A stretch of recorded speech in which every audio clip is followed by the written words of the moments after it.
নাউনকে singular থেকে plural করতে গেলে এবং ভার্বে present simple tense third person singular থাকলে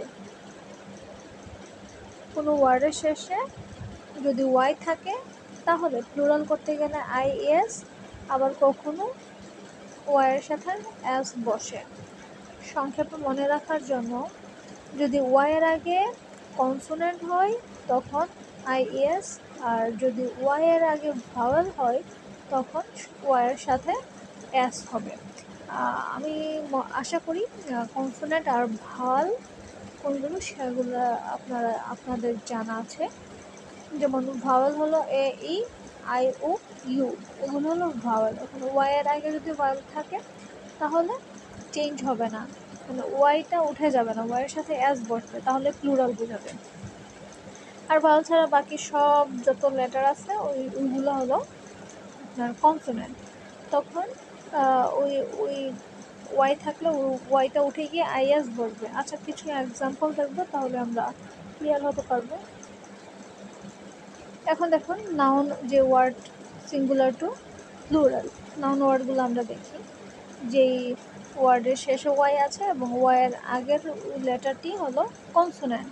যেমন এই যে বেবি, এখানে ওয়াই আছে আর বি হলো একটি কনসোনেন্ট, তাহলে আমরা প্লুরাল করতে গেলে ওয়াইটি উঠে গিয়ে আইএস বসলো, তাই না?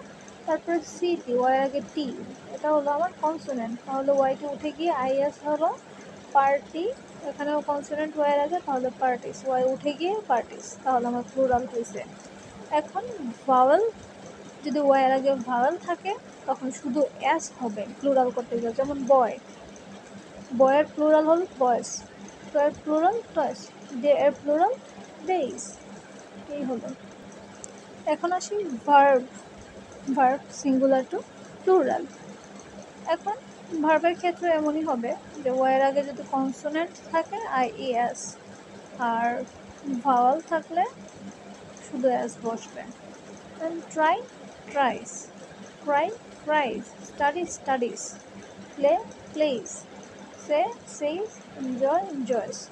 থার্ড পারসন সিঙ্গুলার যখন থাকবে তখনই এই চেঞ্জগুলো হবে, আদারওয়াইজ হবে না। এখানে কিন্তু প্লুরাল হচ্ছে না। হ্যাঁ, আমি একটু ভুল ইয়ে করেছি। এখানে এটা প্লুরাল না অ্যাকচুয়ালি, ঠিক আছে? এটা সিঙ্গুলারও না প্লুরালও না। আমরা জানি ভার্ব কখনো সিঙ্গুলার প্লুরাল ওইভাবে কখনো বলা হয় না। ভার্বের সাথে যখন এস ইএস যুক্ত হয় সেটা হলো সাবজেক্ট অনুযায়ী, পার্সন অনুযায়ী।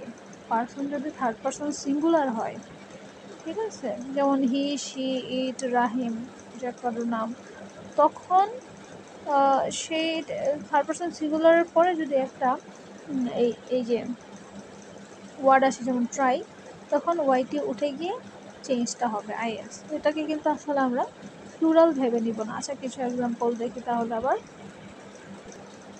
এই যে এখানে দ্য বেবি ইজ ক্রাইং, আচ্ছা তাহলে মানে একটা বেবিকে বোঝাচ্ছে, তাহলে দ্য বেবিস আর ক্রাইং মানে অনেকগুলো বেবিকে বোঝাচ্ছে, তাহলে এই জায়গায় আবার আরও দিছে, আর মানে আইএস যুক্ত হলো।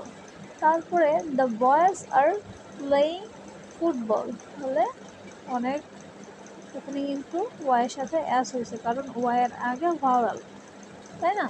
সেজন্য। এখন হি ট্রাইস টু হেল্প, এটা কিন্তু প্লুরাল বোঝাচ্ছে না, কিন্তু ওয়াই থাকা ট্রাই, এখন ট্রাইস হয়েছে কারণ এখানে আমার থার্ড পারসন সিঙ্গুলার, তাই আমি ট্রাইস বসালাম। এটা কিন্তু প্লুরাল না, এটা আমার ভার্ব, এখন চেঞ্জ হয়েছে আমার পার্সনের জন্য। The bird flies in the sky, fly না হয় ফ্লাইস হয়েছে কারণ এই দ্য বার্ড হলো third person singular. She plays guitar, প্লের জায়গার সাথে এস বসলো, মানে ওয়াইয়ের সাথে এস বসলো কারণ শি হলো আমার থার্ড পারসন সিঙ্গুলার। এখন এখানে কিছু প্র্যাকটিস দিয়ে দিলাম, আপনারা যদি ভিডিওটি বুঝে থাকেন এই প্র্যাকটিসগুলো অবশ্যই আপনারা কারেক্ট করতে পারবেন।